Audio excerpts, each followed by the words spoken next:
So then, getting back to memory, talking about memory on disk, because this is important too, because sometimes you're not going to have a memory image, right? But you can get memory information by analyzing a disk image. So every operating system has some variant of this. Is they have swap and they have hibernation files, or which is only really going to exist on laptops. But every system will have swap to some capacity, right? In Windows, it's called the page file. In Linux, it's called either swap file or swap partition.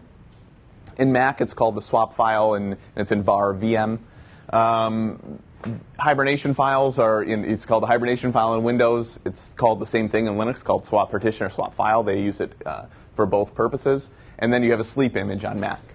And basically what these are going to be is they are going to be hibernation files, as we kind of discussed yesterday, is the contents of memory basically being written to disk so the machine can be resumed, right? You've all probably done this in some way, shape, or form before, but it's basically like suspending the state of the system by writing the contents of memory to disk.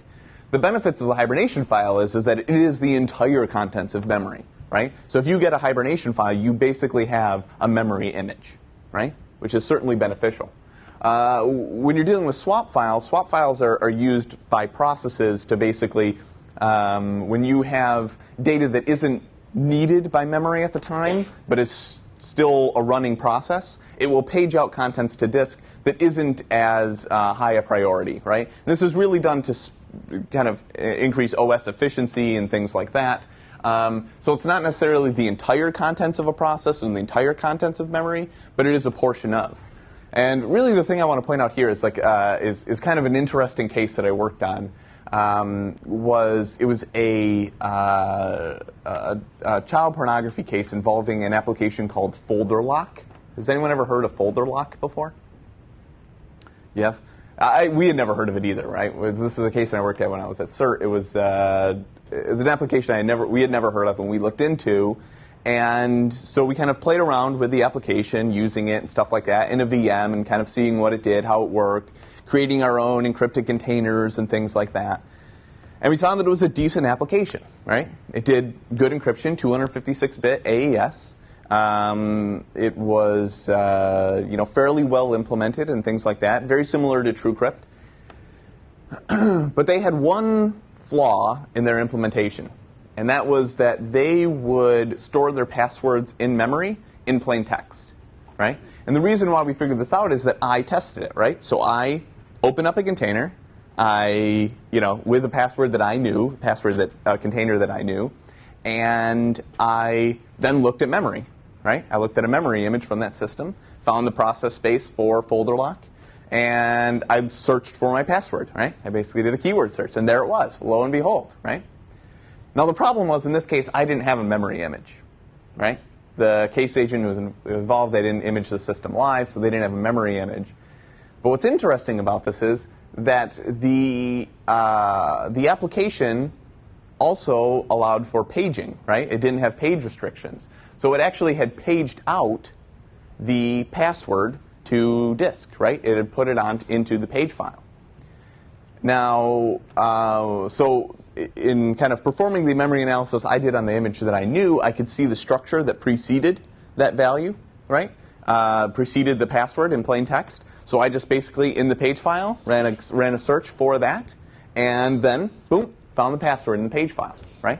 So it shows you that these can be very beneficial as well. You can find information in them, but understand the restrictions of them, in particular the page file, right? Hibernation files are full contents of memory, but they're not being conducted all the time either, right? So, but you can use them for your for some, they can be beneficial, especially when you're dealing with something like an encrypted disk, where somebody's, closed the lid or suspended their machine or whatever else. The key or the passphrase is going to have to be in that page file somewhere, so that when you open up the lid again, there you are, right? And you're logged into the system, or you're at a login screen or whatever. Some of the other things I want to point out is when you're dealing with things like virtual machines. So virtual machines have kind of their own, each variant, whether they be VMware or Microsoft's, whatever it's called, virtual PC or whatever they call it, or if it's VirtualBox or whatever. They all have a method of saving memory into a file. This is what they use for like snapshotting and suspending machines, are saved into, they actually save the contents of memory to a file on disk. So those can be beneficial as well if you're doing virtual machine analysis.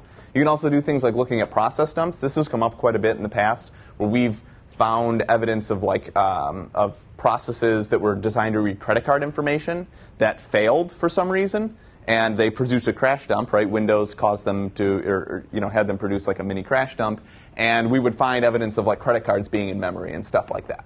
Right, so this can certainly be helpful for kind of understanding what an application was doing.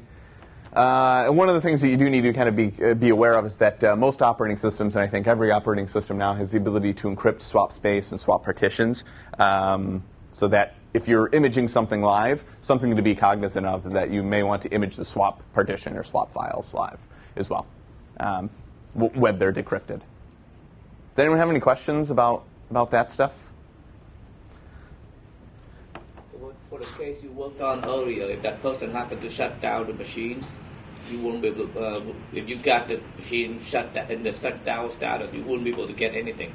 You're talking about the folder lock one? Yeah. No, in this case they did shut it down. Either the user had shut it down or the case agent had shut it down when they imaged it. However, because of how the application worked, it paged the contents of memory from that process, from the folder lock process, which contained the user's password, to the page file, right, which was on disk, and so disk is persistent, right? So that's one thing I want to point out is that the hibernation file and the page file are persistent files, right? They're on disk. So even though they are kind of pseudo memory, right, because they actually contain the contents of memory, is that they're written to a persistent medium, right? They're written to the hard drive, which is will maintain the data upon reboots and shutdowns and things like that. That's not to say that data won't change, but it is something that after shutdown you can still access.